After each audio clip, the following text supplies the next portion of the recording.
Thank you, everyone. This is AZ ASHI's educational event, February 22nd, 2022, 7 o'clock. The class tonight will be inspection of AC cooling and heat pump systems. Your moderators are Harris and Brick, and there's Harris. Say hello, Harris. Hey, hi, everybody. Yeah, we can't see your face because it's recording. Sorry.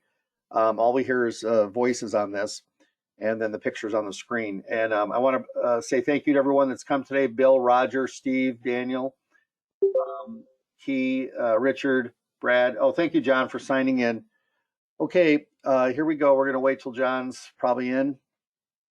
I'm in. There's a slight lag I'm noticing, so I'm looking at the screen. It'll show me when you see it.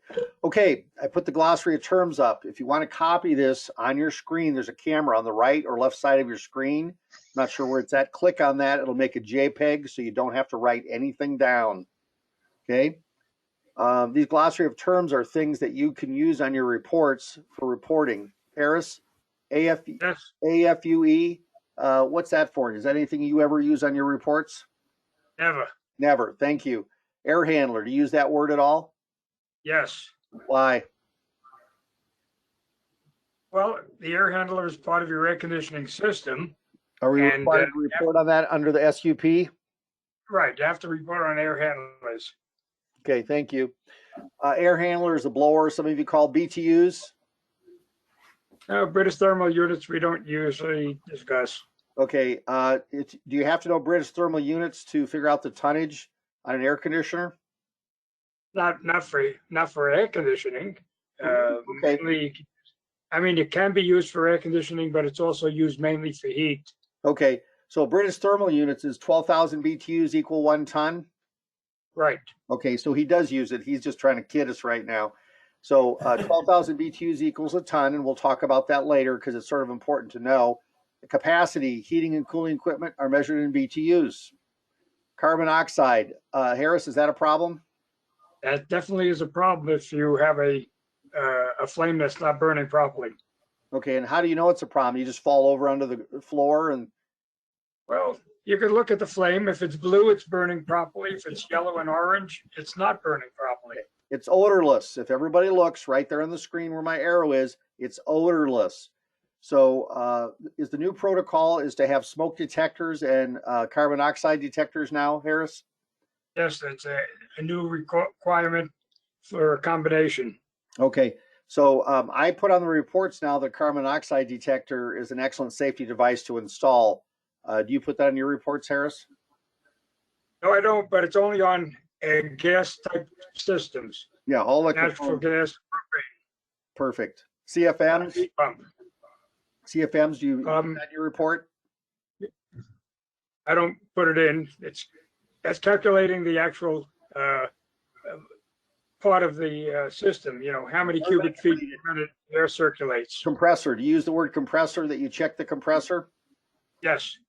Okay, thank you for signing in, Christopher. Okay, so the compressor, a lot of you will say the compressor is working or the outdoor unit's working or however you want to say it. We'll talk about that tonight. Condenser coil. Oh, it's noisy. Where's the condenser coil? Yes. It's outside. Tamper. Outside. Okay, here we go. Thank you for signing in, Christopher. Glossary of terms. You can click on the camera on your screen and make a copy of anything we're showing you. Ductwork. Are we required to report on the ductwork? Yes, we are. We're supposed to record on the fact that there is ductwork or some way to heat and cool the living space. Evaporator coil. Yes, we talk about that. Okay. FAQ, I know it's a definition, sorry, but here it is. Stands for frequently asked questions. I went, well, okay. No one's ever told me what it means. Heat exchanger. Can I see the heat exchanger, Harris, on a new furnace? No, you can't on a new furnace. The old ones, you can see some of it. Okay, so we'll be talking about that today. Heat pump. Type of air conditioning unit. Okay. It cools or heats by moving heat. We absorb heat and expel it to the outside or move it in or keep it inside. HSPF stands for heating seasonal performance factor, and how a heat pump is working. Do you guys make any statements about that? We're not required to do any of this. So let's say no.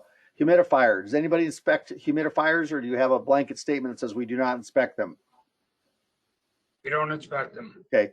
If I have a humidifier, I take a picture of it, and I say I didn't inspect it. If you're not inspecting something, take a picture of it, put it in your report, and move on so you don't have a problem later. HVAC. A lot of you put this term in, but you don't define what it means, or you put it under glossary.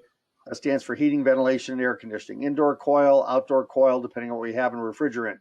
A chemical that cools air as it evaporates. Refrigerant lines. Again, if you're saying, everyone used to call it, what do we call refrigerant generically, Harris? Freon. Freon. Freon is a brand name. It's a refrigerant line. SEER, the seasonal energy efficiency ratio. When you buy a unit today, they're rated from 10 to 17 and actually way above that area. And 13 is your entry level in 2006. Single package outdoor unit contains both heating and cooling. That type of system never gets above 15 to 16 SEER, so its efficiency is very, very poor. We're going to talk about split system heat pumps today and package units. Thermostats. All of you operate your units with a thermostat. Is that correct? Yes. That's correct. And it says you operated either the heating and the cooling. In your report, you must report that you operated heating and cooling. If you didn't, what do you say, Harris? You didn't check it in that mode. You didn't operate the heating. And why didn't you operate it? Too warm outside if it's heating. Yeah, or it's too warm to have it Or function. too cold, air conditioning. Okay, so a lot of people say, I turned on the heat and it ran. Well, it doesn't really run properly if it's hot. And if it's too cold, the cooling doesn't cool properly. Zoning, we're going to talk about zoning today. This is a new concept. Instead of having two units, there might be a servo motor that sends air through the ductwork to different parts of the house, and they put a sensor on the wall. Okay, here's your United States, and this establishes the zone you live in. Refer to the charts below to assist you in determining the right size system for your needs. If you look down here, for some reason, Arizona is this yellow thing here, and then you go back up here into these other states, and it's like in the middle of the country. But for some reason, we're not like as hot as Yuma. I don't understand this. We're not hot as Florida, right here in Texas. So this is the chart they have us in. Let's see what they have to say here. Okay, so the zone we were in, they're saying we're in zone 1. Is that what it was? Yellow. Okay, we're in zone 3, and they're saying 600 square feet. And all of you know that it's about an average of 500 square feet in Tucson and Phoenix, and in your other areas where it's higher. Roger, what is it up north for you guys for air conditioning? I think it's more like zone 1. Yeah, it's zone 1 for you guys. It's 600 to 700 square feet per ton. Again, it's based on your heating, cooling days removing heat. So if everybody takes a look here, you can see there's a wide range of amounts, and we go from 1.5 tons to 5 tons. On residential, they do not make anything bigger than 5 tons. Then you go to commercial, and this is called single phase. Single phase. Harris, why do we go to 3-phase once we go above 5 tons? Well, because the air conditioners can go anywhere over 5 tons up to there is no limit. I know, but why do they go to 3-phase over 5 tons? Well, because of the efficiency. You need an extra power to turn that compressor. Okay, so one of the things that's changing in the world is it's still 5 tons, but we have all these different kinds of systems. I put I'm going to put this on a link on the AZ's site of a really great article I just saw. I put on Facebook telling all about the new systems, the variable speed, and the ductless mini splits are using a inverter type system, and so they function totally different. Okay, so here this is, and again, you can take a picture of your screen, and then you can also get a copy sent to you. Okay, how do you properly size a system? Well, the sizing chart is not the scientific method. You're supposed to use a manual J. So look at the second item down. It says manual J load calculation. This calculation, they have software for it. Talks about the windows, orientation to sunlight, and all that other stuff. So what rooms are going to be the hottest in the house, Harris? The ones facing west. Yeah, the ones facing west always. So when you do your inspection, you walk into a room, if there's a fan in there and the air conditioner is running, is that room going to cool properly? And it's not even a hot day. Probably not. Nope. So you take a picture of the fan, put that in your report and say this room is going to be hotter than the others in the afternoon. So you don't get that call where they're whining about how hot it is. Is that what you say, Harris? Yeah, exactly. Yeah. So it's called preventive or prescriptive reporting. We put a lot of stuff in there just to make a statement. If the buyer is with us, we tell them. And then if the buyer asks me a question, Harris, I'm going to ask you a question like the buyer. Hey, this is the west side of the room. Does it get hot in here in the afternoon when the sun's shining on it? Yes, it does. Yeah. It gets extra. Yeah, it gets extra hot. So as soon as they ask me that question, kaboom, it's in the report, everybody. Okay, another method to determine the system currently in place. The manufacturers do not list the tonnage on the unit. They don't list it, but we're going to show you how to figure that out. It's coded in the model number of the outdoor unit. Now, some of you have been to these classes where they're talking about taking the running load amps divided by watts and all this fabulous thing and converting it over. Is that what you used to do, Harris? Well, I used to do it, but you guys are not going to do it. Oh, you guys. Well, okay. I take offense to that. But here you go. For example, Mr. Electrician, yes, we do it. yeah. Okay. Here we go. So here's the model and the numbers. We're going to show you the numbers here. You need to know these numbers, and then it's really easy to do it. So the numbers are, here we go. 24 is 2 ton. Why? There are 12,000 BTUs per ton. The model 24 indicates the number is 24,000 BTUs. Okay. There you go, equal 2 tons. Now, what the manufacturer doing now, they're giving us odd numbers. So they'll say 24.5 just to screw with us. Okay, so here you go. I put the numbers here that make sense. So they'll have the number 18, number 24, 30, 36, 42, 48, and 60. What they'll do now is they'll have the number 45, the number 40, the number 35. They just give you fractional numbers because they're variable speeds, and they're saying, oh, during sometimes it'll actually give you better cooling. Sure it will. But here you go. So a ton and a half, if you have high humidity, they want to size it accordingly so it can run longer and not short cycle. Why don't we want it to short cycle, Harris? Well, you want it to short cycle because number one, it isn't going to cool properly. Number two, the coils can ice up. Okay, and it has to remove humidity, everybody. If there's humidity, we've got to remove humidity. And we'll be talking about icing up. When you say that, what do you mean icing up, Harris? The coils actually have ice around them, and it's solid ice, doesn't allow air circulation. Yeah, so there'll be no airflow. They always say, I can't believe it. The AC is running, but there's no airflow. You put your hand up, sure enough, you go to the coil and it's frozen. Okay, here's the heating guide. And again, this is by climate zone. And Arizona varies quite a bit. So this thing is, it is what it is. So when we're sizing for air conditioning, the furnace is way off. And when we're sizing furnace for cold areas, the coil's off for that because we're in Arizona. But we'll talk about how to inspect it. Okay, use the lower of 2 numbers if your home is well insulated and the higher number if it's older or poorly insulated. If you have windows, I don't care how well it's insulated, you get heat gain, and it's a mess. Okay, simply multiply the appropriate factor by your home's total heated square footage and arrive at your approximate required heating capacity. Cool. So here we go. 2,000 square feet, heating factor, 80,000 BTU actual output. We don't have to know any of this, everybody, but we could pretty much tell you that 100,000, 150, and 200,000 are what we typically see. Roger, anything up in your area where it's icy cold? What do you mean by that? Well, as far as BTUs, do you care what the BTUs are? Because we don't have to know those. We just have to say there's a furnace there, we turn it on, and the house seems to be warm.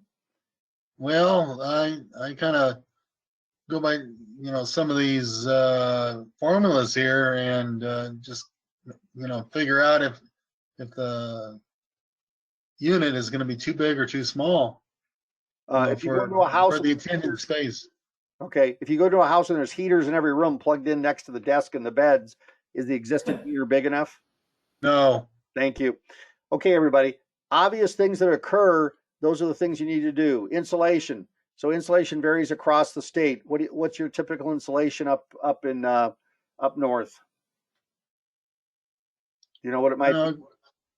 R30 in the attic. Yeah, R30. So we have R28, R30 in the Tucson market. That's the protocol. Insulation's R factors, resistance to heat. How much heat will it absorb or prevent heat from escaping? So R30s, but you have to remember way back in the dark ages in the 60s and 70s, Harris, what was it? About 8 inches of insulation was pretty good. If you were lucky. Yeah. So 6 inches Yeah. was R16, and that, you know, oh, I didn't need any more than that. So that's crazy stuff. Okay. Tucson's, is that Tucson's call out for R30, or Yes. what are you going by? R28. R28 Oh, okay. Tucson. That's what all the builders are putting in. That's the minimum required. I go by the energy EECI or whatever it is, and 2018 it was R38 for our zone. That's why I was asking what standard you were going by. Yeah, I'm going by the standard when I get there, and the builder has his insulation sheet up there signed off. That's what they're signing off at is R28. All right. Yeah, I just have to go by what the builder got approved, and I go by that. Other than that, usually it's blown in, and it shows me that there's 16 inches or whatever, and that's what I go by. Because I'm not there to follow. And we'll have another. Thank you. Okay, here's the condensate drain rule. M for mechanical, and again, you can go on Google. That's the nifty thing about it. Ancillary, auxiliary drain pans. Are they required? Let's take a look. They shall be installed under all coils containing liquid or gas whose condensation shall occur on coils, except as described in blah, blah, blah, located in the attic spaces, suspended ceilings, furred out spaces, all this writing. Okay, a pan shall have a minimum depth of 1.5 inches. It shall not be less than 3 inches larger than the coil in the dimension, width, length, and constructed of not less than sheet metal. A separate drain line. I want everyone to see this. The builders are trying to attach 2 of them together. It has to have a separate drain line on the auxiliary pan. Okay, so of not less than 3/4 inch or 7/8 tubing size shall be extended from this pan, terminating at a conspicuous point to serve as an alarm that the regular drain is restricted. A conspicuous point is a point of contention. Sorry, we're using 4-syllable words here. It used to be that it had to be over a window. Well, now they're saying it doesn't have to be anywhere, just sticking out of the edge of the eaves and draining down the side of the building. Unless you're on that side of the building, you don't have a clue that it's overflowing. A water level detector or float switch to control overflow may be used in the pan in lieu of a drain line and when approved by the mechanical official. We're seeing some of that, but the builders are still scared to death, so they're putting a lot of pans in instead of these overflow drain lines. Okay, so if I have a split system unit sitting in a mechanical room, you'll see the overflow switch. If it's up in the attic, you're going to see a pan. Also, some of the new pans are now made of plastic. Yes, they're made of plastic. So this requirement here where it says metal, it says here constructed of not less than galvanized sheet metal steel. That is actually incorrect. You can rewrite the rules. Okay, secondary drain system. When it's not possible to install a drain under the coils, I copy the same one, overflow. Okay, it's just more statement. Okay, here it is. The secondary drain pan shall have a capacity of at least equal to the condensate drip pan and be 1.5 inches deep. Okay. Can I troubleshoot? Sure you can. Okay, when you're there as an inspector and you're trying to get something to operate, it sure is crazy when it won't run.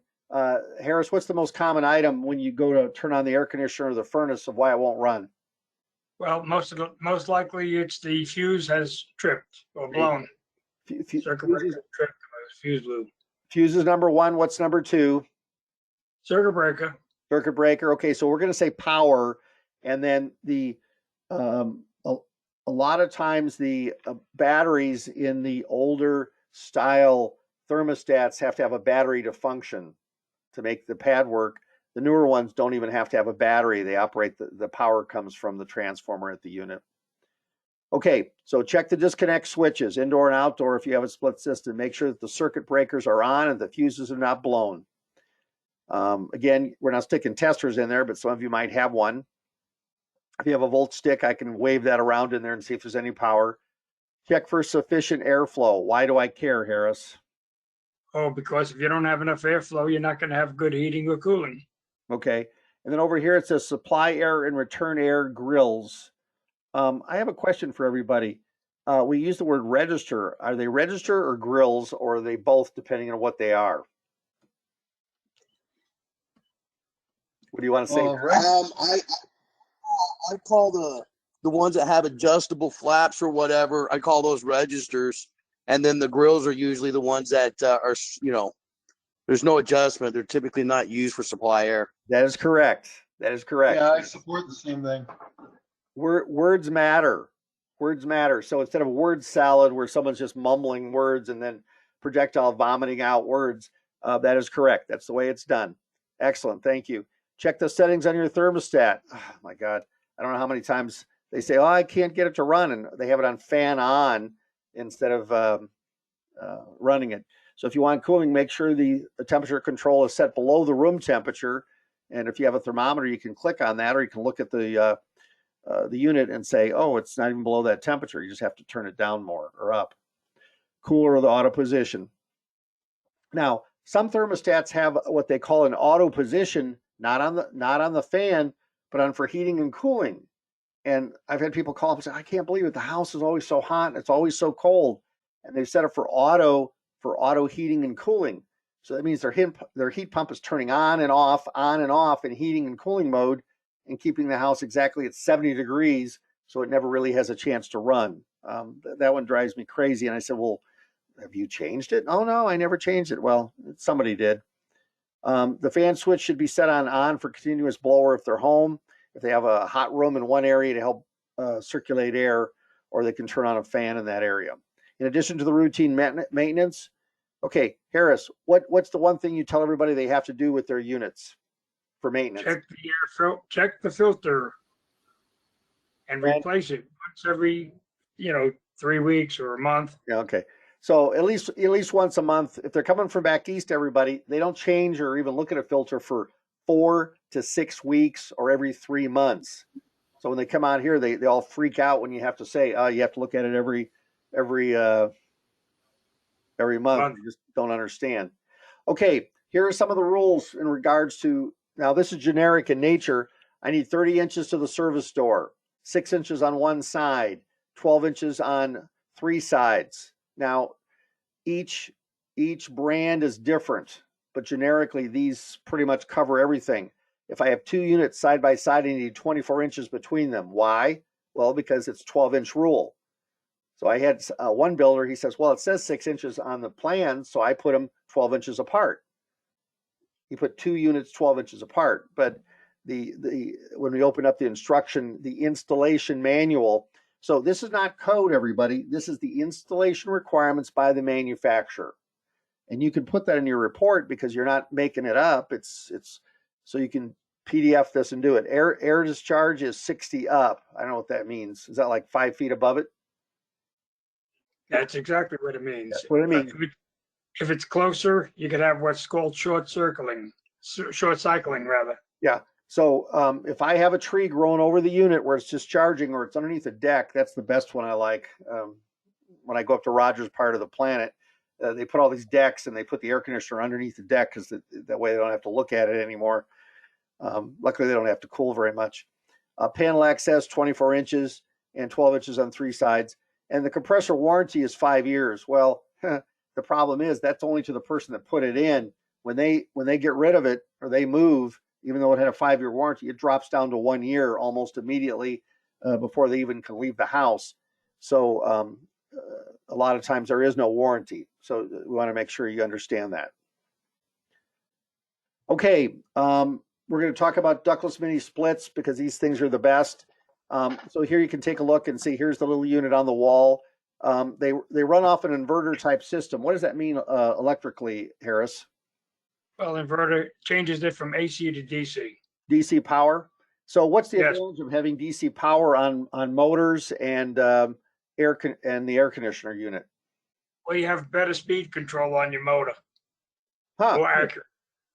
Okay, so the one thing about a lot of people don't realize that a ductless mini split, it has no TXV valve. It meters through a valve the amount of freon needed to cool properly or heat properly because it's variable speed. Pretty cool. So there's a picture. There's cooling, there's heating. It doesn't look any different. The thing about these, the blower never shuts off when it's in the on cycle, but the compressor shuts on and off. The blower continues to run. It draws 1 amp of power.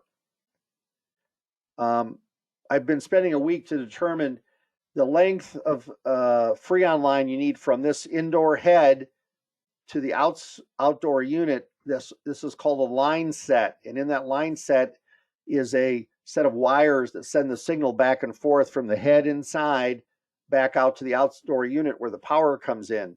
And these units can operate from 115 volts, 8 amps, up to 230 volts, 15 amps or 20.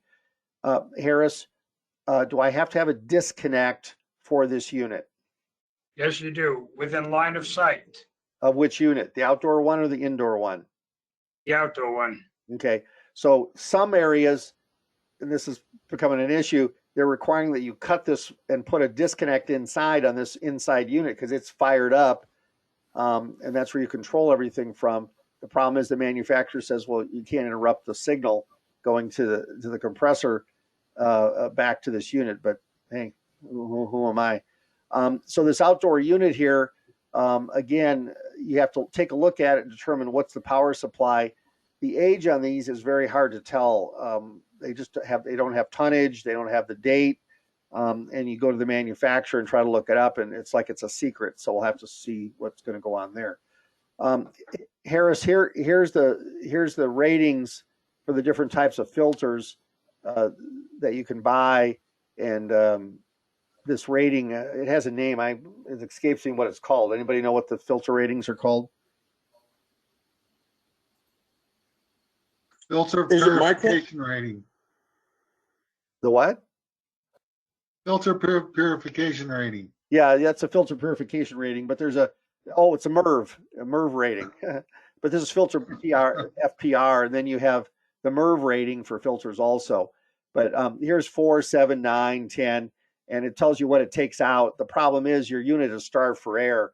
So one of the things we find out is, let's say you put this premium in because you ordered it online, you stuff it in there, and your air conditioner freezes up like gangbusters. And sure enough, there's no spores and bacteria, but it doesn't function because you have to have airflow.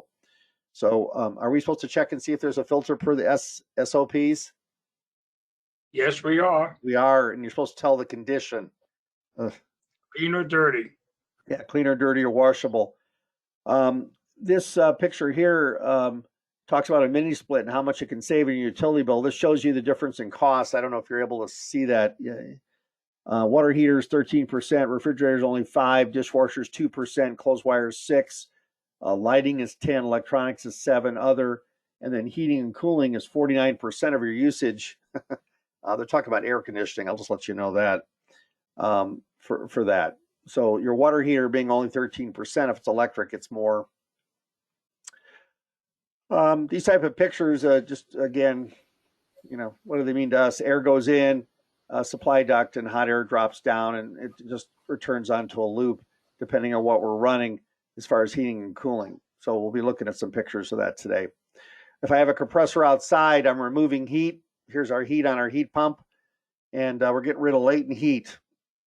And refrigeration lines run in, and depending on whether we're heating or cooling cycle depends on your reversing valve switching and what comes off the top of the heat pump. So when we do an inspection, we walk back outside here to the heat pump, and we put our hand over this and make sure that the air is colder than the ambient air. And if it's colder than the ambient air, what cycle am I in, heating or cooling? You're in heating. I'm in the heating mode.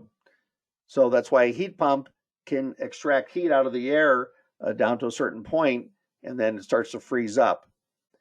When it's in the cooling mode, I'm going to have heat hotter than the ambient air outside.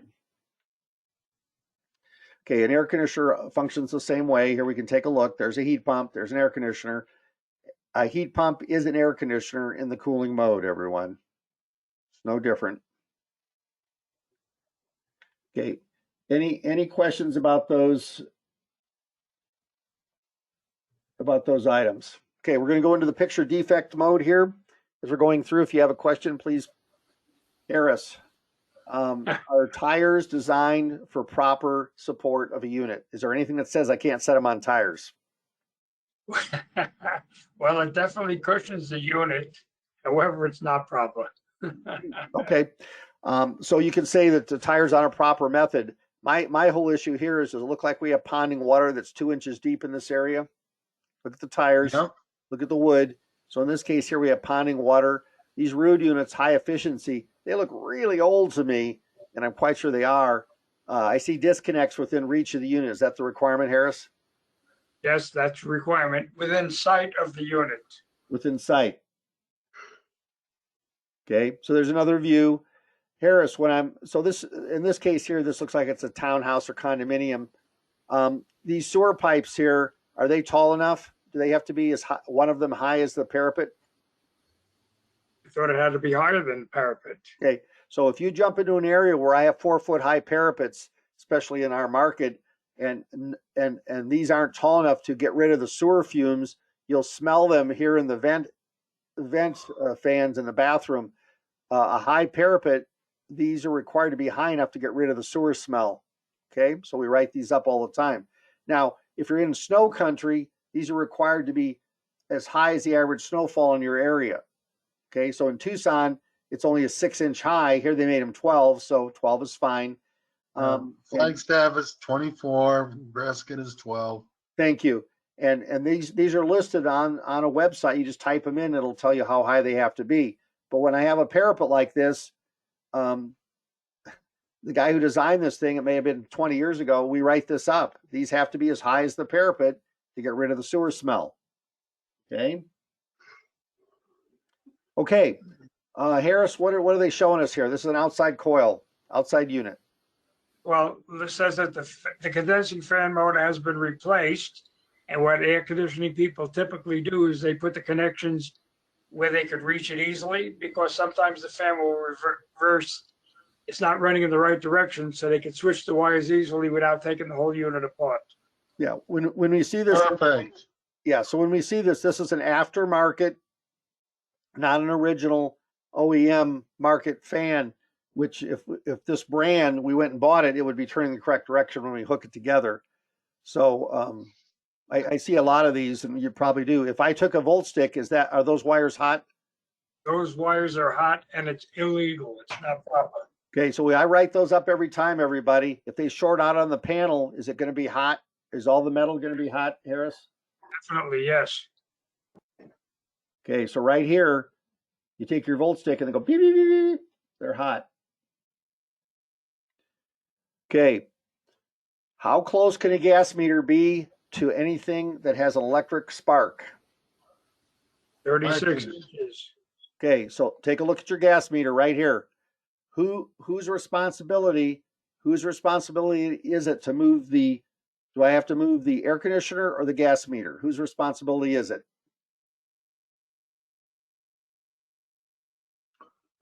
Well, the big problem is it's too close to the electric panel. I know it's So too close to both of them.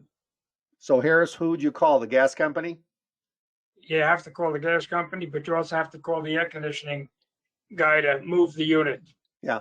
So we write this up all the time now because the gas company is mandated with moving their gas meters 36 inches away from a source of any potential spark that may ignite the regulator. So it's from the regulator, Harris, or the gas meter? From the regulator. It's from the regulator, 36 inches. So from here to there and from here to here. Okay. Can't they put a long pipe on it, to get the Well, sure.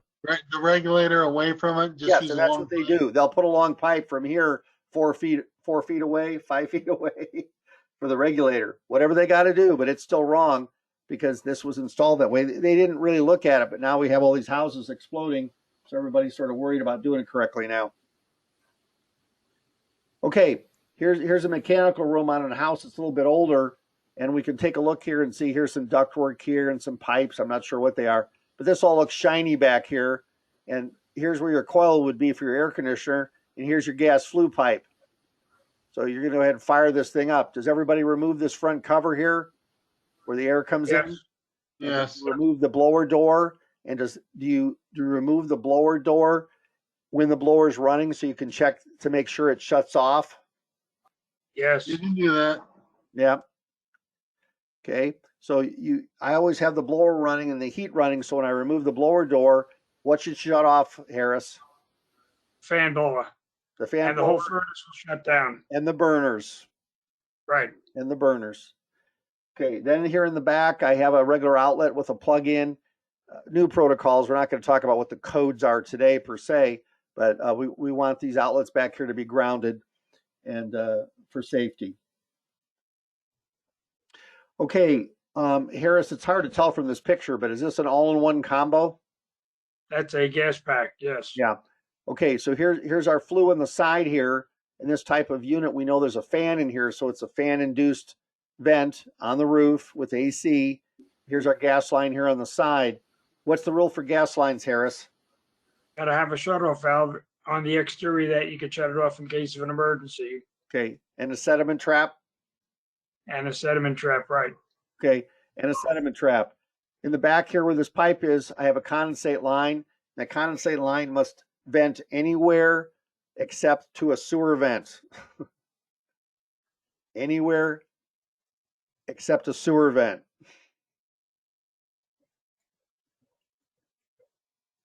Does it not have to run off the roof? Just it Yes, that's what I can go mean. right on- Yes, Oh, off the okay. roof somewhere, not into a sewer vent. And if I said, oh, it has to run off the roof, everybody going, well, what do you mean? Anywhere but not into the sewer vent. Don't take it into the sewer vent. And it's been that way. The code actually says the sewer vent shall not be used for any other source except venting gas. Okay, that's what I thought. Yeah. So we take a look at this unit here, and I see a support sticking out. It looks like a 2x4. Would you write that up, Harris? Definitely write it up. Okay. Not supported properly. Not supported properly. So we'd write that up. Sorry, on that note, can I ask you one more question? Yeah. I ran into one recently that it was on a metal stand, and the stand was rusting, and the rust was on. It was after a rainy day, and it was getting all over the roof. So I wrote that up. That was correct, right? Well, the rusting isn't the issue. The rusting is it's staining the roof itself, but it's made out of iron, a ferrous metal, so that rust will eventually oxidize off and not be an issue, depending on what it looks like. But yes, you could write that down. Okay, yeah. Yeah. I just put in need of Sealing. Yeah. Sure. Okay, so here's one where they stack these up, and here's this 2x4 running across the top. It's not supported properly. Okay. And here it is sort of hanging downward. So here we can take a look at the gas line coming up. And I'm really hung up on this gas line thing. Only one appliance per half-inch gas line is allowed by the gas code, everybody. Only one gas appliance per half-inch gas line is allowed. And someone will always say to me, well, if it's 8 feet long and blah, blah, blah, it's a half-inch gas line per 40,000 BTUs. Okay. Here's your sewer What about vent a pipe. 3/4 gas line? Say it again. What about a 3/4 gas line? That can run a lot of units, a couple of them, depending on the BTU rating. It's 80,000 BTUs or more. But half-inch can only run one appliance. Okay, here's our flex line. There's no sediment trap. The sediment trap is supposed to be as close as possible to the unit that it's supplying. I don't see any leakage here. The condensate line probably is on the other side because that's where it would be.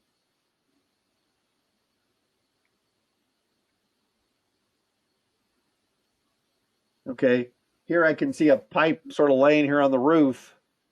And here's the vent for the gas on this side, and here's my disconnect. So it looks like the electrical or lines there. Again, this would be we can't tell if this is a heat pump, but I don't see a gas line, so most likely it's a heat pump. Does anyone run into electric furnaces anymore at all?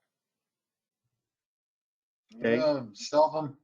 Yeah, seldom anymore. It's just, okay. Okay, so we know this unit's pretty old because instead of plastic, it has a copper line running across it. It runs right down the sewer pipe. And then over here, we can see the gas line. It's shut off, and the gas line's not attached. And here's our gas flue over here all rusty. So we'd almost have to say that this has no heat. Okay.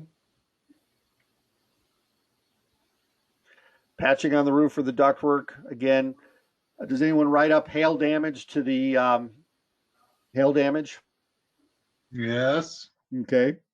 it can impede the airflow, It impedes the airflow. So what do you say? Repairs are needed? at least. Yes. Okay. So repairs are needed. There was one guy that kept writing down the fins needed to be combed out, and I'm going, whatever. But either way, it impedes the airflow, which is made here. These fins are supposed to be cooling off the unit. I like to say, hey, I know which direction the hail came from because I look at it and see which way they're beaten down from the hail hitting it. They go, well, how do you know? Well, because it comes out of the south or southwest typically. I'm missing the whatever that pipe is here. Condensate line. Thank you. Condensate line. But that's not the point. It's a Tappan unit. I don't think Tappan's made these units for like 30 years. There's rust here. So when I looked at it, they said, well, what do you think? Well, I think your air conditioner is 30 years old or 40 years old, and every second and it did cool. That was a crazy thing about it. So, okay, so we're doing some apartments here. And again, here's your condensate line laying here on the roof. And you can see it sort of standing up in the air because it was plugged into the sewer vent pipe here. Bad. And here's your ductwork, and these are gas units. So you turn each one on and you check it in the heating and cooling mode, and you pull the cover on the fuses, and you make sure the fuse matches this unit up here. Hey Harris, I thought I could put a fuse 120% bigger than the rating plate. It's 125%, and we listed on that tag that you're looking at. So it still is 125, or do I have to put no bigger than the size they tell me? No bigger than the size that it's listed on. Thank you. So all those things where the electrician keeps yapping about, oh, you can do this 125% thing. If it says a 50 amp fuse, everybody, it's a 50 amp fuse. Is that correct, Harris? That's it. No bigger. It can be smaller because they put a minimum on there also. Yeah, that's the size. Okay, so okay, so take a look here. Here's the condensate and it's missing. It's not installed. So would you write that up? Yes. Thank you.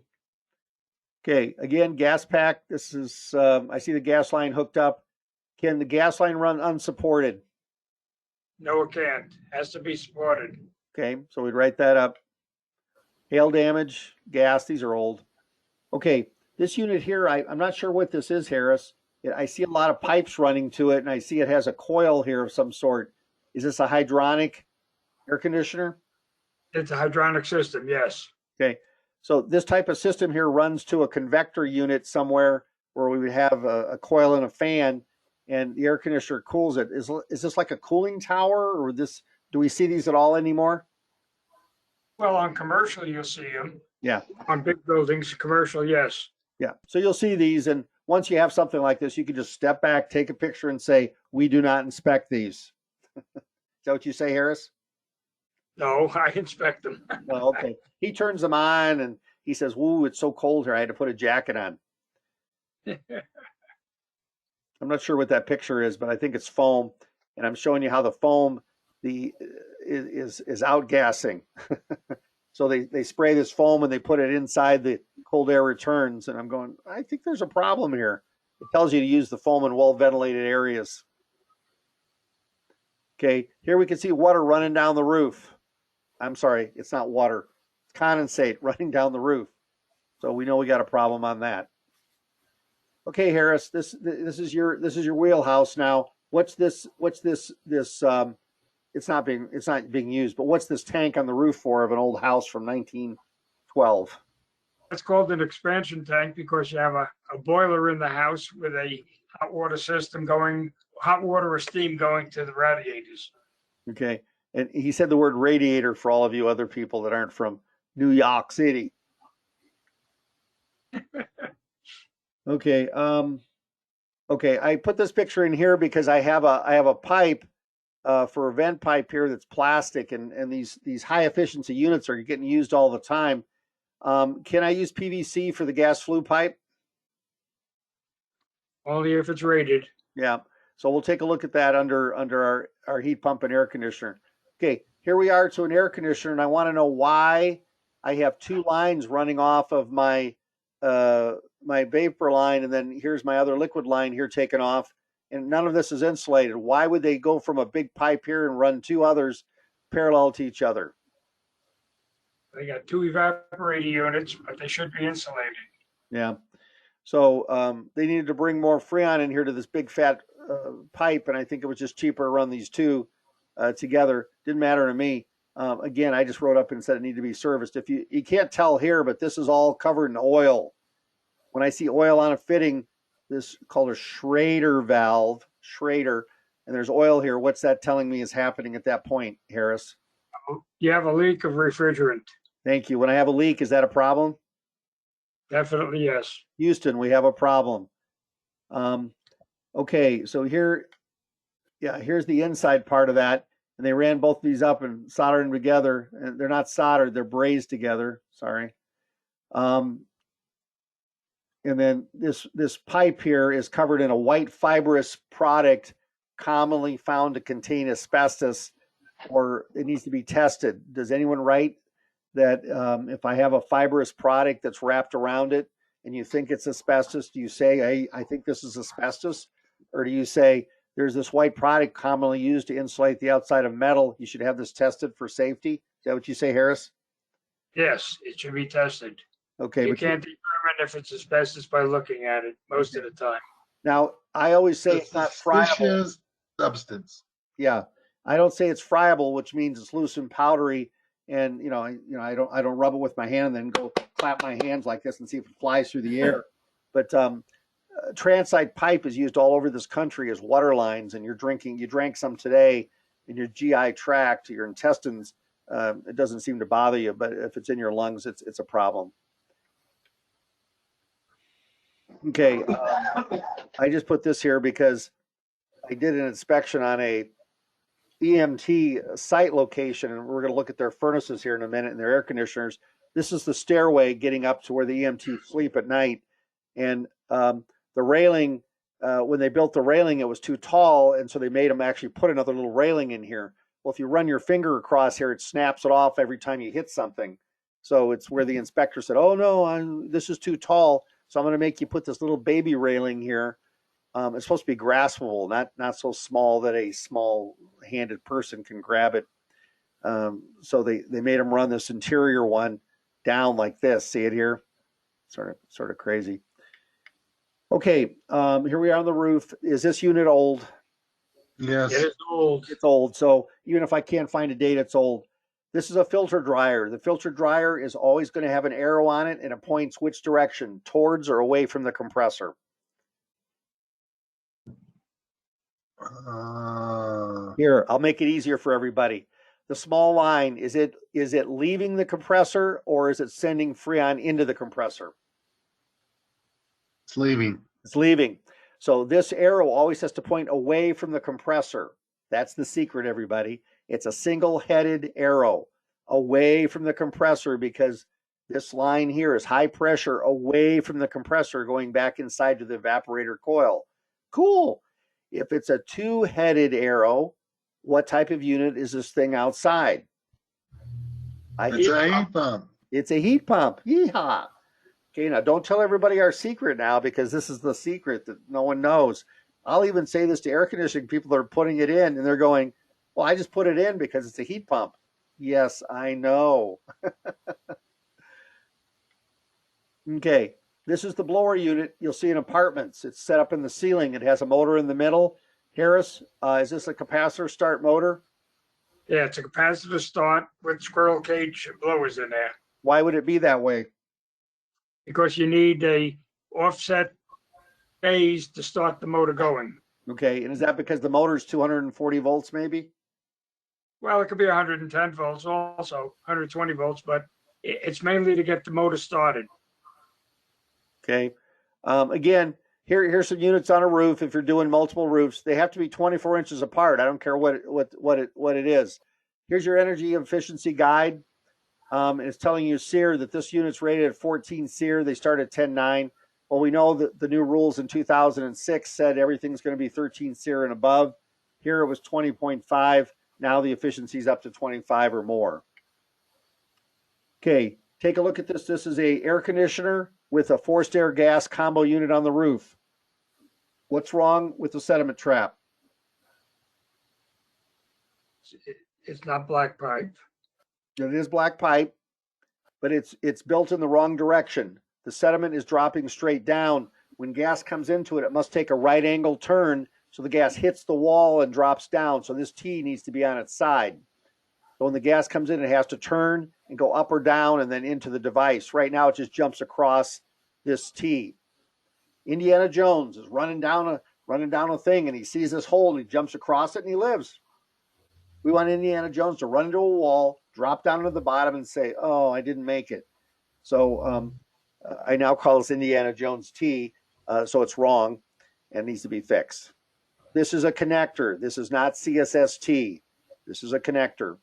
We'll turn on the air conditioner, then we'll cycle the furnace and run the furnace through a cycle. Okay, we're in the attic space. We're in the attic. Here's our pan. The pan must have its own separate drain. Yes. The drain must be 3/4 inch. Yes. Here's our condensate drain. They put a little vent in here to stop vapor lock. They have a trap. This is useless in Arizona. It evaporates out in 2 seconds. Harris, does this line have to be 3/4 also from the unit to daylight? Minimum 3/4, yes. Minimum 3/4 daylight. I cannot share this with another line. They have to be separate. Now, we're going to be showing you pictures here. This air conditioner is sitting on the floor of the attic. If I have an engineered truss system, what must be supporting the unit in the attic, Harris? The trusses, the top of the truss, not the bottom. The top of the truss. So there'll be chains or unistrut. In this case here, they might have make a special truss. We don't know that. Okay. These are sensors, rollout sensors. How do these function, Harris? Well, if a flame rolls out, it shuts off the gas. Okay, and right here is the reset button right here. If I touch any one of these leads with my finger, will I get shocked, Harris? Yes, you will. So I need to push on this with something that doesn't conduct electricity? That's right. Yes. Okay, so if you touch this with something metallic, you'll blow out the fuse on the on the board, and then you'll have to get another fuse. That's for sure. Okay. Sorry, I have some gas things in here. It's supposed to be heat pumps, but the largest BTU unit is the primary, and the secondary one comes in. The problem here is this runs up and then down and then across. So you'd write that up. Single wall can be exposed up to 6 inches. Double single wall can never go into the attic. Let's just do it that way, everybody. Single wall can never be exposed in the attic or in a concealed space. Okay, 3 screws per every joint on single wall. Yeah, but it looks like there has tape. Foil Yeah. tape. Is that approved? Yeah, in Tucson, it's sort of weird. The screws are there. I can see them all squeezed up here. The problem is everyone likes to put tape so they can hide the fact the joints aren't correct. So I will go up there and touch it, and I can say, well, they're not even hooked together. And I cut the tape away, and sure enough, there's a big old gap that they're trying to tape. Those flippers. Okay, so here you can see the elbow is higher than the vent in. So that's bad. It's trapped. Unsafe. Bad. Okay, here I can see a temperature differential on the coil. What does that mean to us, Harris? Well, it means you have blockage someplace. Does that mean that this coil on this outdoor unit is bad? It is bad. Okay, so it's going to have to be replaced. No other choice. Yeah. So in a case like this, it may be cool and sort of okay, but when I see this kind of thing here, we need to have this checked by a qualified professional to determine replacement or whatever your options may be. Okay. So when I turn on the air conditioner, I come up here and we check for heat. And then downstairs we can do a delta T, and sometimes you might get one where you check at the supply and the return with your little thermometer thing that you're pointing at the registers, which is really not a true way to test it, but it's better than nothing. Hail, again, I can look at this and say, hey, it's coming from which side? Here's my condenser fan. It's all rusty. What does that mean to me, Harris? It should be replaced soon. Yeah, it's old. So I have it turned on downstairs so I can listen to this. When it turns on, Harris, I hear a lagging sound, like a humming sound, and then it kicks on. What does that mean to me? It means that the capacitor is starting to go. It's losing its ability to keep a charge. Okay, so is there a capacitor that starts this motor and then a run start capacitor that starts the compressor? Yes, there's one for the motor for the compressor, and there's one for the fan for the condensing unit. Okay, so a lot of times you'll get there and the compressor is not on, but the fan is running and the compressor won't start because the capacitor is gone. They'll come and they'll fix it, and the unit has R22 and it's 20 years old. What do you say, Harris? It's time to get it replaced. Goodbye, little compressor. You lived a good life. That's what you say. Back here in the back, I see a handy box with some receptacles in it. So it looks like we used to have an evaporative cooler hookup. Can I have any receptacle exposed to weather without a weatherproof cover, Harris, ever? No, you can't. And that's also the wrong type of box. It's not an outdoor type box. Okay. So in the good old days, Harris used to drink a lot of coffee. So he'd put a coffee can over this, and they called it a weatherproof box. It worked. It worked. I'm not making it up. That's what they called it. Okay. Whenever I have two air conditioners, now, could these be heat pumps also, or air conditioners, or both? Yep. Mhm. We can't tell just from this. The spacing between them has to be a minimum of what? 24 inches. 24 inches. I hear a lot of whining sometimes. One is bigger than the other because it's zoned. We could come over here and look at the label on the side. It'll tell us the model number. And in the model number, it's going to tell us the size of the unit. We're not here to size these units, but if I have a house, how big is this house if I have two units? Is it over 2,500 square feet? Yes. Yes. and people want to know, well, how'd you know it was over 2,500? Because I'm that good. So when I see two units, or we have a casita, a guest house, or an addition that was added. Here's our disconnects up here. There's a square box on the side of this. I don't know if that is a square box, but either way, we'll take a look and see what we have here.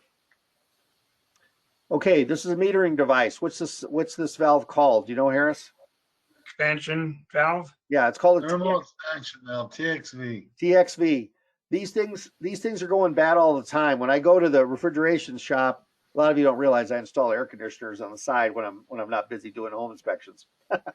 So this TXV valve, these things are defective all the time. So when you go to turn on an air conditioner, it has to run how long to determine whether the TXV valve, the metering device, is functioning. You know how long that is, Harris? Nope. Okay, it's about an hour, everybody. So a TXV valve, if it's going to go bad, after it runs and cools for about an hour, if the unit's bad, you'll come in there and it'll be hotter in the house than when it was colder. So you have to turn that thing on when you first get there and run it. And if the TXV valve isn't metering it properly or it's stuck, the house will actually be warmer with the AC running. It's pretty, I was going to say pretty cool, but it's actually pretty hot. Okay, so in the back here is my coil, and on this is a label. So if you can't tell what the AC age is, it'll tell you right here. And then you want to know, is it 410A or R22? Why do we care, Harris? Well, because R22 is no longer being produced, and R410A is now the newest type of refrigerant used. Yeah. And do you tell your client that it says R22 and the option of getting it repaired is going to be incredibly costly, like replacement? Oh, yeah, definitely. Okay, so we have a statement in our reports now under report writing that says this says R22, when this unit fails, replacement will be your only option, because they're not allowed to even fill that with R22 refrigerant. Now, there is a company running around that's putting a replacement product in. The problem is it says we can't guarantee that your compressor won't fail prematurely, which means like next week. So you're just wasting your time on a unit that's 20 years old. Okay, we're down in the lower area of the basement here, and they've cut a hole into this, and they've wrapped it with metallic tape in the ductwork here. And there's a hole here for testing, and here's a flue pipe. But either way, when we inspected this, there's no screws. There's nothing holding it. I can see some, but they're trying to hold the airflow in by taping this piece of metal back into place. It's not going to work. So we wrote it up. Okay, this gas flue pipe has been here quite a while. What kind of tape is this, Harris? That's asbestos tape. Yeah, again, I have the white tape. So encapsulation or removal are your options. Encapsulation with paint or tape. We don't care what they do, but it's single wall. Can I have single wall and there any combustibles within 6 inches ever? Never. The answer is no. Over here, I see a piece of PVC. I don't know if this is the gas flue pipe from this picture. Should have walked away, but I need to have primer. Primer is clear and also purple. So starting this next year, all primer will be purple. If you don't see it, then it's wrong. Prior to that, we didn't know they put even a primer on it. Who requires primer? Is it the code or the manufacturer? Manufacturer. Manufacturer requires primer. If the primer is properly done, when they wipe it on there, there's a label that's stamped onto the side of the pipe. The secret is if the label's not gone, they didn't put enough primer on it, everybody. That's how you tell. So the stamp that's on the side of the pipe tells you where it was made, the date, and manufacturing location. Okay? If they didn't put the primer on properly, the label still continues down inside the fitting. Does anyone inspect the humidifiers? I guess not. I look at them and then walk away. Yeah, okay. I take a picture and I say I don't inspect them. Then I say the water must be turned off to them. The water must be turned off. So here's the water here, and wherever it goes, if the water's off, I say it's off. If the water's on, I say it needs to be turned off to prevent water damage, because there's always water damage. Okay, this is pretty cool. Condensing type furnace. And everyone says, what's that mean? Well, if you have a high efficiency furnace, here's a fan, here's another fan for the vent, and down here, when it runs, it produces, and here's your flue over here. See, it says the word pipe on the bottom right corner. So this unit is so efficient, it's sending the gas fumes back through another heat exchanger. When it does, the fuel condenses, and I have a drain right here at the bottom. Then the water comes down through this condensing vent pipe and has to go somewhere. Well, they have these back east. The problem is they're in a basement, so it dumps water on the floor somewhere. They're leaking all over the place. So here it is. And all the fittings are made out of plastic because it rusts out. When you remove the cover, the dead man switch is right here. See it? This switch. All these have to have a cover so that the fumes can't be drawn back through into the blower unit and kill everybody. Okay? This is your filter back here. This is one of these big filters where you buy it in a package and it unfolds and it fits inside of a frame, and then they put that in there. The idea is they'll say this is good for 6 months. Sure, I guess not taking a shower is okay for 6 months. Okay, so here we are looking at the same furnace, and here's your vent pipe coming out. So we must be we're venting gas fumes from here, and we must be pulling combustion air from here. So these high efficiency furnaces, have you seen these yet at all, Roger? Yeah, I see them all the time. Oh, you do? Okay. We don't see them much because we need air conditioning. But either way, these high efficiency furnaces are everywhere.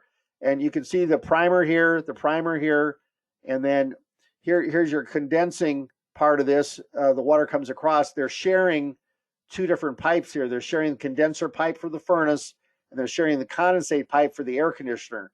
And the rationale is that you're not really sharing them because they're not functioning at the same time.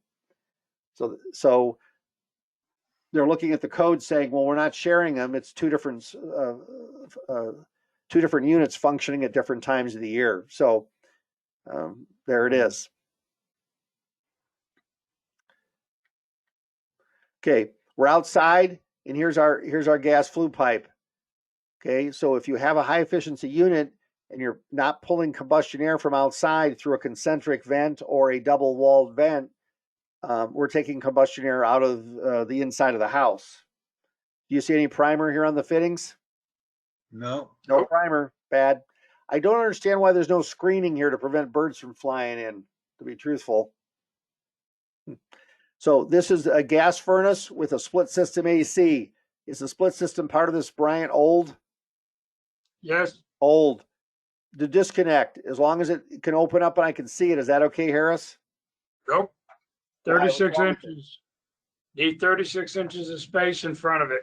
Okay, this has to be accessible, everybody. So when this unit's sitting in front of it, you need to write that up and you can throw your tape measure on it. This has to be accessible. Bad, bad.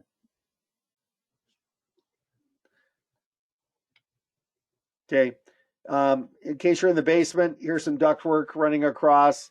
If this is a supplier return, this looks like a return. It's not insulated. Maybe a supply. I don't know. I'd have to turn it on and see what we got. Okay, here we are at our air conditioner, and the condenser is at the bottom of the furnace. So would this be a split system air conditioner or a heat pump? I'll make it easy for everybody. On a heat pump, the coil is at the bottom always, and air is pulled through it. If it's an air conditioner, the air conditioner coil is above the furnace, and air is pushed through the coil. Okay, so this is a heat pump. The heat pump coil is right here somewhere. Here's your condensate line. Here's your filter. You can't get to it because it's in the way. But if we look right here, you can see the water has run down, and I say moisture, and run down. Here's your label, so you can take a look at it and see what the age is. There is no primer on any of the fittings. No primer, no primer, no primer. Okay, I can't use a sewer vent pipe as a connection. And in this case here, I can see where the pipe is cracked. It's sagging downward, and then the pipe is sticking through. I'll look down through there and see what's there. And, you know, sometimes you'll have a leak between this and this flashing down into the house. Either way, is this wrong? Wrong. It's wrong. And I don't know why inspectors spent all this time writing it up, saying, oh, this connection's leaking. And it's still wrong, everybody. It's been wrong for 40 years. And everyone goes, well, why suddenly is it wrong? Well, because finally we're writing it up. Okay. I took this picture the first week I did an inspection like 40 years ago. And I said, hey, look at this thing here. What's wrong with this, Harris? You have a cover over the top of the condensing fan. And how much space do I need? 5 feet. You got it, everybody. And if 5 feet is a hard number for you, it's more space than this. So the unit is short cycling back and forth. Here's my disconnect over here. Is my disconnect loose on the wall? It's loose on the wall. Okay, here's my gas meter. I'm really hung up on gas meters, everybody, because I got stiffed by one of these because the air conditioning unit was right next to the gas unit. When the gas company came out, they said, well, your inspector should have wrote that up. Yeah, okay, Mr. Gas Man. So we write this up every time now. Okay, is this a combo or a split system air conditioner? Split system. Split system. The compressor is just up on the roof instead of on the ground because they don't want someone to take it. And here's your furnace flue pipe. Is this tall enough? No. It's pretty close, but it needs to be higher than this unit. Anything within a 4 to 10 foot, depending on the slope of this roof and whatever's here. So I just say it's not tall enough, and I let the furnace guy tell me I'm wrong, and then they'll say, "Oh, we'll fix it." What's wrong with the flashing here? The roof jack. There isn't any. Not properly secured to the roof. Okay, it's not properly sealed and secured and waterproof. Here's a filter dryer. It's in the small line with an arrow pointing away from the compressor. Why do I keep mentioning this? Because I love to write these up all day long when they're installed wrong. Is this box here that's being supported by the 1/2-inch conduit and flying in free air, is that supported properly? Not supported properly. No, they're using this bad. Thank you, Harris. Are they using this flexible pipe to hold it up so it doesn't flop over and hit the roof? Yeah. Thank you. Harris showed me how to wire everything I know. Okay. Again, this is a commercial one, but you're looking at air conditioners. You turn these babies on, you cycle them through, you make sure that there's heat coming off, and you got to listen to them. Harris, when you're listening to these things, what are you listening for to tell you that they're bad? Well, you're listening for the noise out of the compressor, number one. You're listening for the fan on the condensing fan to see how much noise it's making, if it's rattling. So And if it's there's a doing lot all of that, to listen for. yeah, and if it's doing all that, that's bad. Ed, Okay, thank you. Okay, I got a buildup of water here along this area, and he said it was coming from this unit. Does water come out of this unit here ever? No. No. no, So somebody, it says this buildup is past repair, help any ponding water, the roof. So if you look here, here's an internal drain, and here's a scupper drain over here. Internal drain. So somebody installed an internal drain trying to help this leakage here, and there could be hidden damage. So even though I'm doing air conditioning. Okay, I'm looking down through the top of the unit inside of it, and this is a reversing valve right here. These reversing valves, it's a cylinder. And these used to be, when they would break or shut off, they would shut off in the heating cycle. Well, that's fine if I'm back east.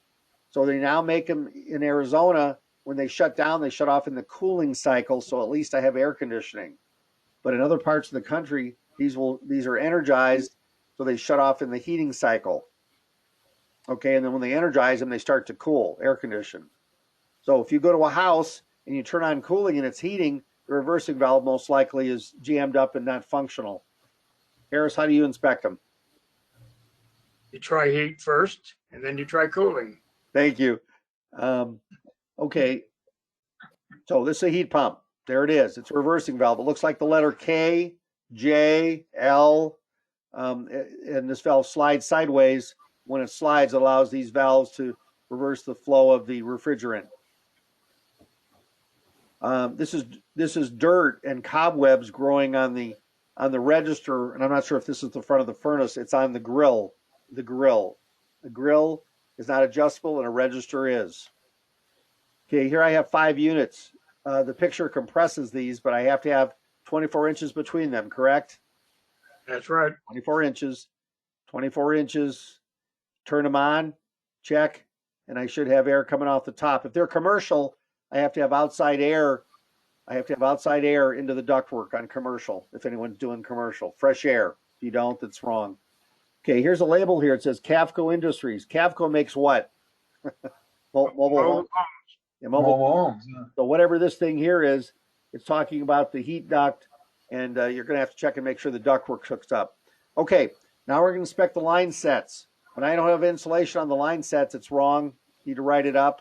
But if I look at the unit and the unit's over 20 years old, I don't really care because it's just so old, it's going to need to be replaced anyway. The filter dryer in this case is on the wrong side. Do you see where it is? It's not in the liquid line, it's in the vapor line. So this baby's old. Also, I have a sight glass here. The sight glass has a green dot in the middle. These are pretty cool. If you get a chance to look at one, the dot changes color depending on if there's freon in the system. When you turn on, you look in there and you can see the freon going through the line. It's a sight glass to look in there. Harris, why did they do these?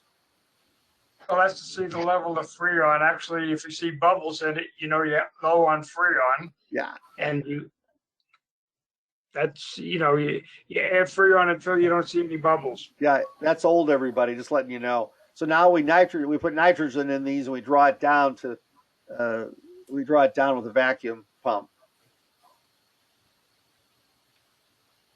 Okay, a lot of you are climbing to the attics and you're taking a look at the in-store unit. This one's running across the top of the ceiling, and they've got it off the ceiling below us. And they're running across the ceiling.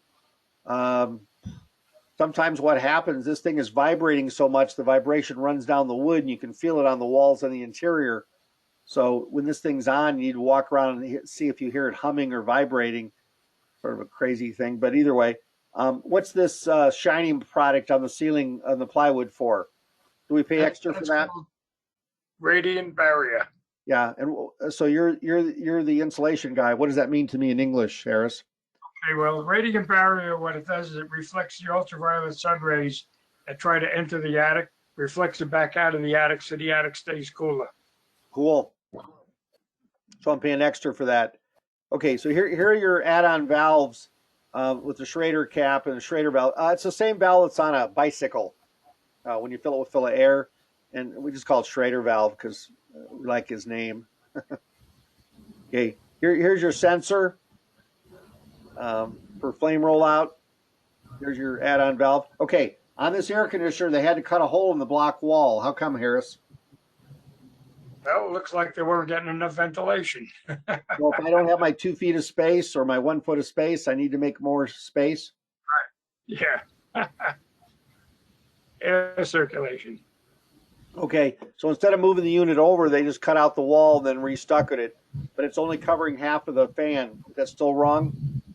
Still wrong. Has to be unobstructed. Okay, is this space too small? Way too small. Okay, the minimum is 6 inches on one side, everybody. 6 inches here and 24 inches between. This is a propane tank sitting here. Is that okay to have the propane tank sitting between these two bombs? No. No. Okay, here I have water running down the roof. So the condenser pan, here's another one here. They're running down the roof all summer long when the air conditioner is running. We don't have a lot of rain here, so it's pretty obvious when this is occurring. But when it's raining, you can still see the stain, and I write that up because it's raining, and then you're going to have humidity you're removing from the air. Okay, here we're up in the attic. I have the pan, and the pan shows signs of water accumulating from something. Is this a problem, and do I need it serviced? It's a problem. If they tell me they had it serviced last week, do I tell them to look at the receipt and see what they did? Yes. Yes. So either the coils are a problem or it's low refrigerant and the unit's going to freeze up when summer comes along. Almost 100% of the time it freezes up in the summer and they say it's not, well, you had it serviced, and call that person that said it's fine. But someone's going to have to come and throw some gauges on this thing. They can't just stare at it and tell you it's functional. Okay, so here's the close-up. And if you look over here, it's running out of this pipe and just dripping down here and coming along and filling this up. And then it has to get high enough to drain out of this one and drain on its merry way. So the attic gets a little humid. Okay, I want to know in this bedroom, there's a couple things about this bedroom. Someone sent me this picture and wanted to know if it was okay to have the furnace in the sleeping room. No. Okay, so it takes This this one's combustion air, okay. it takes this combustion air from the outside through a concentric vent. See right here? Oh, well, in that case, that's okay. Yeah, yeah, okay, sure. So here's what happened. I said, well, I don't care what I have to say about it. I want you to call the building department and give them this model number and send them this picture and see if they approve this unit to be in your sleeping room. And they said no. And they said, well, it says right on it's designed to be in a room where sleeping might take place. Well, if this fails, it's going to kill whoever's sleeping here. So either way. But in Arizona, these are allowed if you have a room that's locked and closed and it pulls this combustion air from another location where there's no chance of asphyxiating the person in the room. This is in a basement. So if you look here, this window isn't a window. It goes into some sort of space. So all this was unsafe.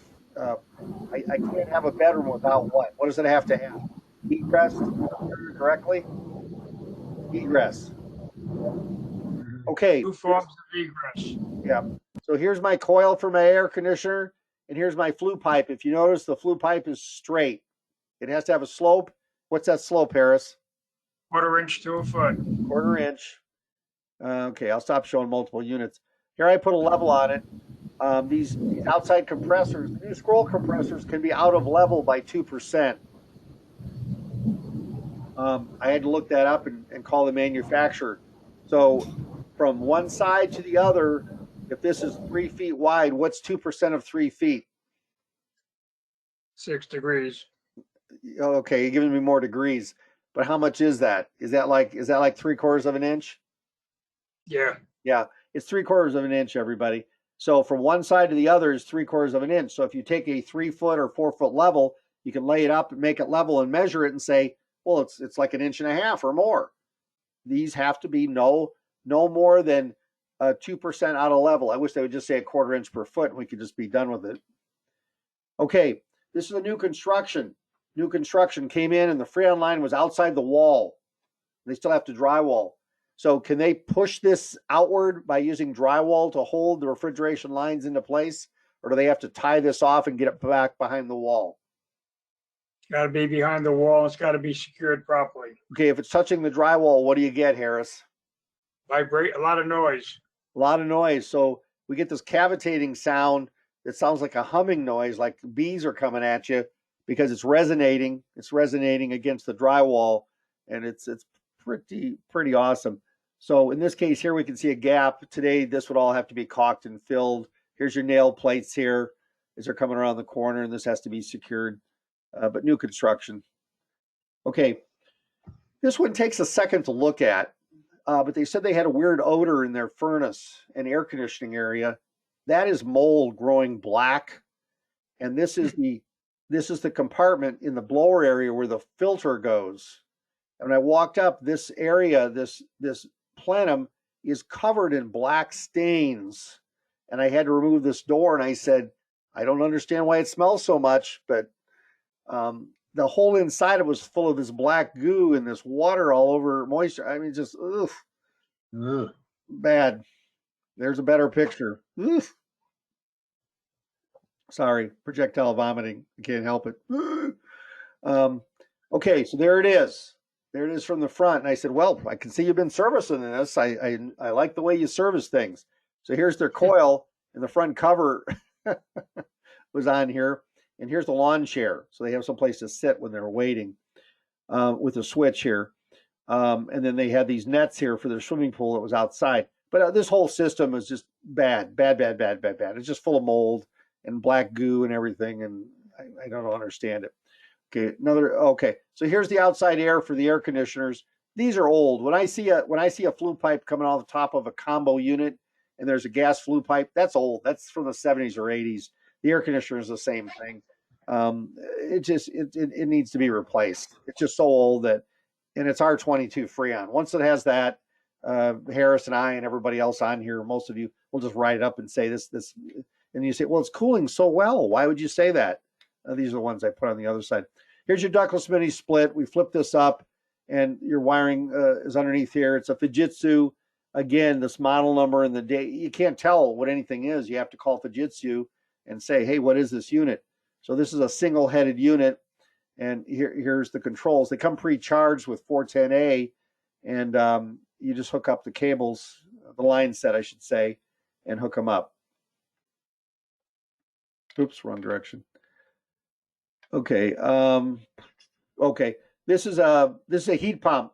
So when you take a look, remember the coil is going to be down low and the blower is above it. And I'm sucking the air through the coil. It's usually an A-frame or a slant coil. And you can remove this cover and look in there and see what the condition is. It's usually covered with something. Usually these are all electric houses. And sure enough, here's our water heater. Here's a circulation pump over here.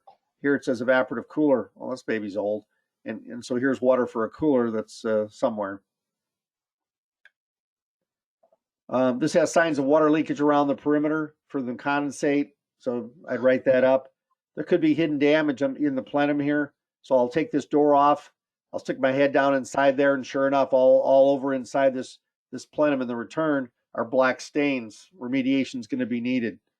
It's all associated with water, everybody. The condensate line comes across and drops down through this, maybe goes through the plenum to the outside, or there's a condensate pump in there.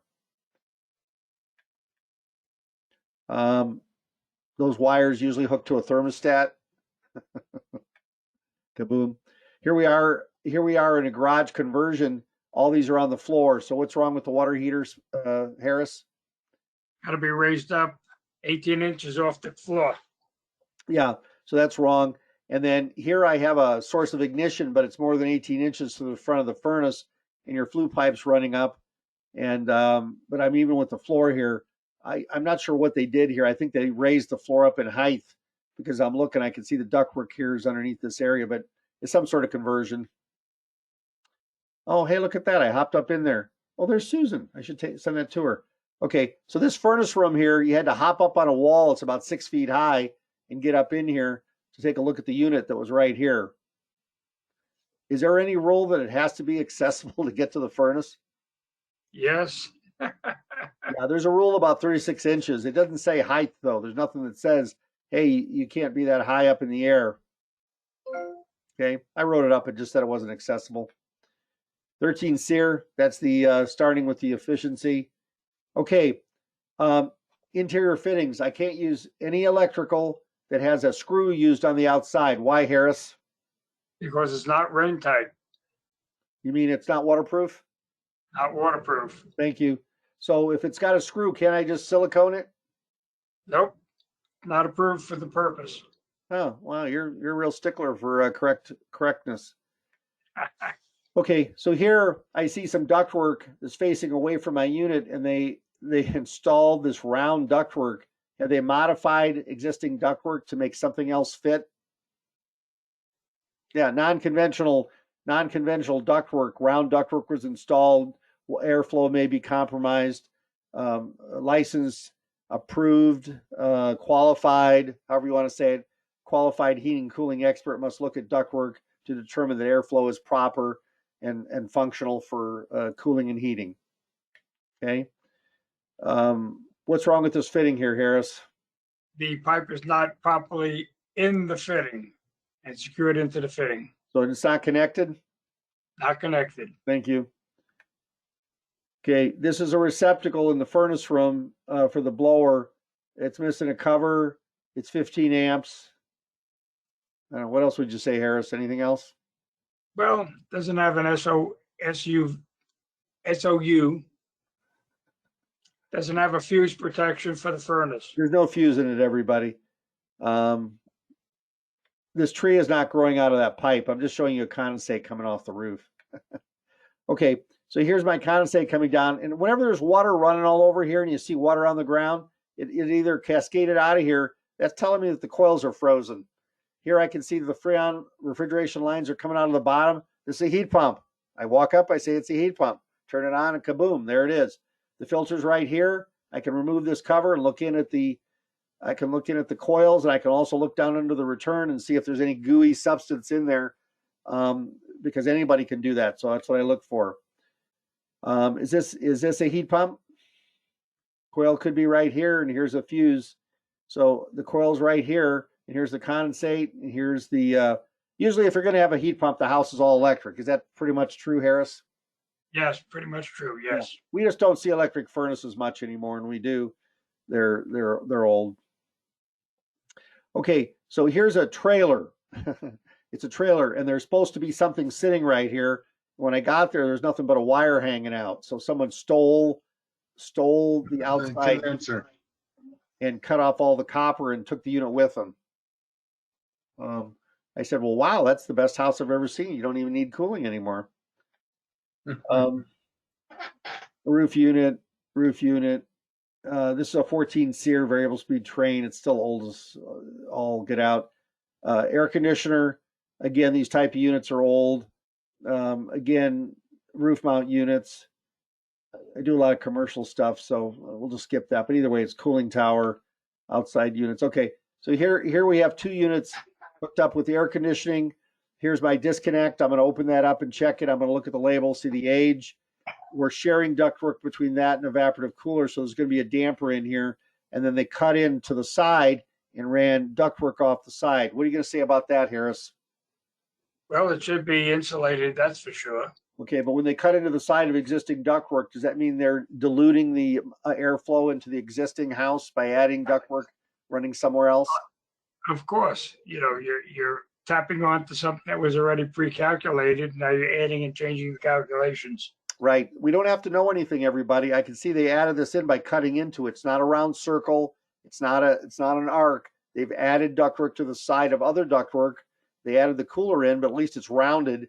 Here they just tied into the side. So if you're driving down the road, you can't make a 90-degree turn without sliding somewhere. So airflow is going to be really limited there.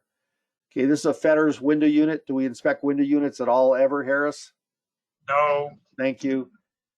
This is a brand new unit. It's new and shiny. Oh, it's so shiny. It's so pretty. They put it right next to this turbine vent here.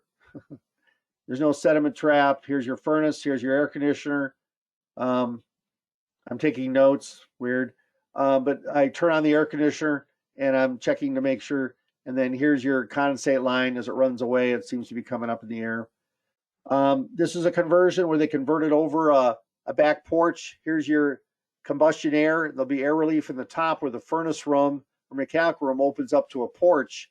Let's pretend it's enclosed. Can I have a furnace that's taking combustion and air relief from the living space? No. The answer is no.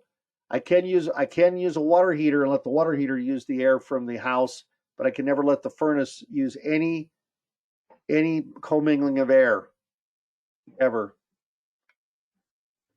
Oh, there's Mickey. Thank you. I'm so mean. Light fixture, there's no rule that has to be covered. Up on the roof, Harris, let's go back. Did you have a question about this one, Harris? If it's a closet, you can't have an exposed bulb. Yeah, but it's the furnace room, right? Maybe. Well, the Freon lines are there. So yes, to answer his question, Harris says yes. If there's clothes in there hanging next to the furnace, I have to have an enclosed light fixture. Thank you, Harris. Okay. So right here, yeah, and Harris is answering my questions for me. I'll see people try to make the answer wrong by adding some other illustrious crazy thing to the report. No one cares, everybody. It's either right or wrong. Write it up and move on. Here's a grill for something. I'm not sure if this is a manufactured home. It's a manufactured home. So here's your Yes, it is. downdraft. Here's your gas flue pipe. On these units, I take apart what I can and take a look. Everything's missing. So they stole the outside unit. This is the inside stuff. It's all gone. Pretty cool. Cool. Yeah, see here, they left the filter dryer. Thank you. And stole all the other copper. I want to thank them for that. Okay. Cold air returns that are under floors. If it's under the floor, you need to write up that cold air return must be cleaned to determine that it's in good condition. That's air from 1960 or 70 or 80. If I take a dirty cloth and I wipe the floor and stuff it in your face, you say, don't do that. I dislike that. Well, there's dirt in there from whenever this house was built. This used to be called a hog hair filter. It's not hog hair. It's made out of some sort of fiberglass product that's processed so that it doesn't bother you. Harris, this furnace is probably supplied by what kind of gas? Propane. Yeah. So LP gas or propane. There's no sediment trap. I don't know if there's one required for LP. Anybody know? There's no distinction for the furnace. It just says all fuel gas shall have sediment trap, and there's no distinction that I'm aware of. So if there is, please correct me later by sending me a simple answer for that one. Gas valve controls have to be operated by hand without a key. So this valve is wrong. See the nut here? I can tighten it and stop it, but this is the type where I put a wrench on, and all gas valves now must be operated without the use of a tool by the homeowner. When did they change that, Harris? I don't know when they changed it. Yeah, well, it goes back so far that we don't even remember, everybody. But they changed this years ago because these things would snap off, and they always leak. If you put soapy water, these are the best. They got bubbles all over. Here's my connector. I have a flex joint between my unit here and my ductwork. I see bonding jumpers here all the time on my ductwork. Why do I have a bonding jumper on my ductwork, Harris? Oh, because you have metal. All metal must be properly bonded so you can't get a shock from it. Is that required on residential? Yes, it is. How long has that been required? Forever. That's right. Bonding jumpers when I have a flex joint. And why is there a flex joint between the metal unit and the ductwork? What's that flex joint for? A vibration. Okay. There's, I don't know what I'm looking at. The side of coil's all flattened down.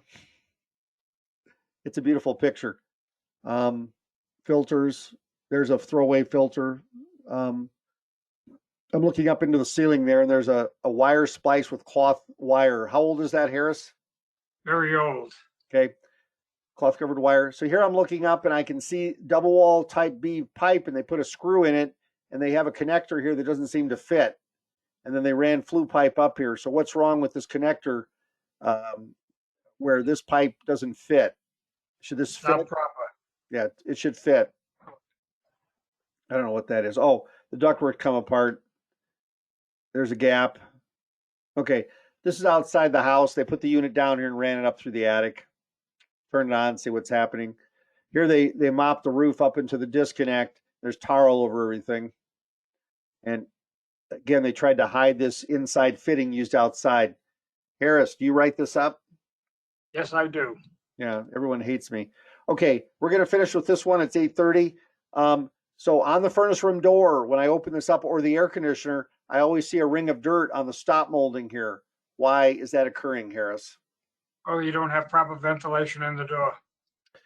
Yes, I don't have proper return air to the air handler. So it's trying to pull all air it can around the door or anywhere it can to get into the air handler. Typically, if I see this, I know the coil for the air conditioner is packed full of dirt.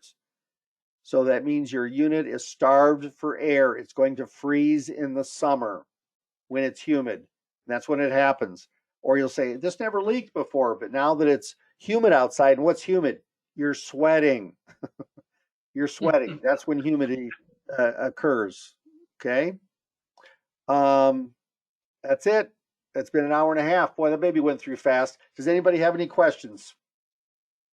Rick, it's Steve. On the mini split, is the refrigerant line a minimum of 15 feet in order for it to be efficient? 10 feet. 10 feet. Okay, 10 feet, thank you. yeah. I had to look that up because we actually install those units. But the manufacturer gives you a 15-foot line set. You can go as small as 10. But what's crazy about it, you get slugging of the compressor. It's a scroll compressor. It's variable speed. And so these units will work with like a foot or two, but it makes the compressor fail quicker. So it's 10 feet is the minimum. And that's why you'll see Okay. a coil on the lines at the unit outside. You wonder, why is this here? The fallacy is they come pre-charged. The lines do not come pre-charged. Only the unit does. Okay, thank you. Yeah. And so mini splits are high pressure systems, everybody. So if you have high pressure, is the boiling point lower? Higher. Well, if I have a pressure cooker, does water boil at a lower temperature? No. At a higher Higher temperature. temperature. Okay. So as the pressure increases, it boils. So the idea behind these units is you can run at a higher pressure and it can cool so much better. So your ductless mini splits can remove heat, latent heat, out of the system, and they can do that below freezing in Fahrenheit. Sorry, not Celsius. Any other questions? Those gas valves that need wrench to operate, are they not grandfathered in? Well, sure, their grandfather did, but they're usually leaking. So I say they need to be tested for leakage. So if you take a look here, here's one with the thumb on it, and there's no nut at the bottom. So I don't use the word grandfathering anymore because what's happened with these things when they get pressure tested, they always are leaking. And you can Gotcha. use soapy water on them. So these are always leaking here. You used to be able to tighten them. So I don't. Yeah, when the gas company finds a leak, everybody, there's no grandfathering.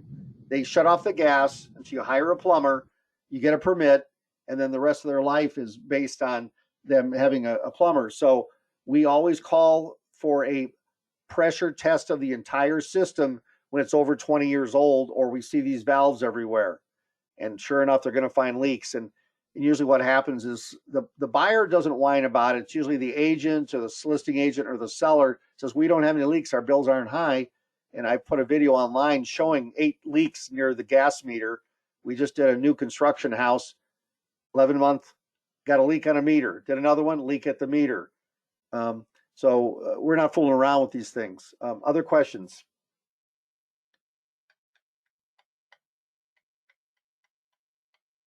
Good questions. I love it.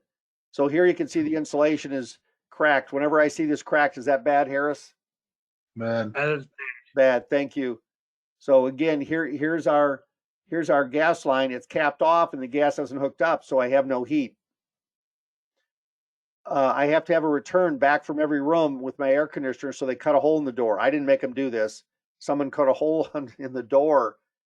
To find out that's adequate, I'll open the door 1 to 2 inches with the blower on. I let go of it, and if it slams shut, there's still not enough return. Okay, that's how we're checking those. There's your return under the floor. Look at the dirt in there. Also, those drip loops weren't required till 2015. Are those grandfathered? Yes, they are. It actually, they started in 2013. They were enforced in 2015, depending on where you're at. So if it's an older unit, we just, we don't say anything, but we say for gas safety. Now, the gas company, if they come and find leaks and you have to make reconnections, they're going to make you put them in. You only have to be at the furnace and the water heater. That's it, everybody. Nowhere else. Okay? Nowhere else. So pretty easy to, that one says 04, brazed in. So whenever I have this asbestos product and there's black staining all over it, and you hear it's loose, it's friable, we take a picture and we write that up. The buyer can make their determination what they want to do. It's not up to me to say, don't worry about it. It makes me sort of shiver when I hear an inspector say, hey, don't worry about it. That's not a big deal. It's a big deal to anybody who, and it's always the neighbor or Uncle John comes home and says, oh, didn't they say anything about that? The coil's under pressure, punch hole in copper to relieve pressure. I'm sorry, what year was this put on here? What's the rule now for any Freon? Is recovery. Recovery. Are you saying there should be a jumper wire between those two plenums there? Yes, right here. This flex line, Yeah. right here. There's required to be a bonding jumper with a screw here and a screw here and a wire coming across. What size is it, Harris? Number 14 minimum. 14 minimum. It's called a bonding jumper. When you say that to the air conditioning guys, they don't say to you right away, they don't say, well, I don't need it. They just stare at you and they blink their eyes slowly because they know they've been caught, because that's a requirement. And how long has it been that way, Harris? Forever. Forever. Forever. Ever. Forever, man. Okay, we'll finish with this one. I like this one the best. So someone told them they needed to extend the sewer vent pipe up. So they did. They ran the sewer vent pipe up and made it PVC. And here's the gas flue, and it melted the side of this pipe. And I get the call, and here's the seller coming up and going, well, we fixed it. And I said, well, this is so hot, it's melting the pipe. And you think someone would see that, but I guess not. So here we have a problem with extending the flue pipe up, sewer pipe, vent pipe. Okay, I want to thank everyone for attending tonight. You've been a great crowd. Any other questions? If not, we're going to close this baby up, and we'll see you in 2 weeks. I'm not sure what the next class is. Bill, thank you for signing in. Daniel, Steve, Roger, Key, Richard. Oh, Richard, thanks for coming. John, Christopher, and Brad. And if there's anyone else I didn't mention your name, oh, Harris. Thanks a lot, everybody. Have a great evening. Thanks, Brad. Bye. Thanks. Great as always. Appreciate it. Thanks. Thank you.